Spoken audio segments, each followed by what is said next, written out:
Today we celebrate the first glorious anniversary of the information purification directives. We have created, for the first time in all history, a garden of pure ideology, where each worker may bloom, secure from the pests of laying contradictory thoughts.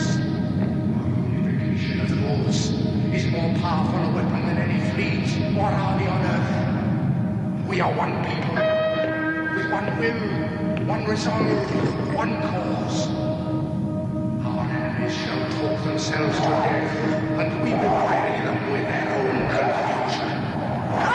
We shall prevail. On January 24th, Apple Computer will introduce Macintosh. And you'll see why 1984 won't be like 1984.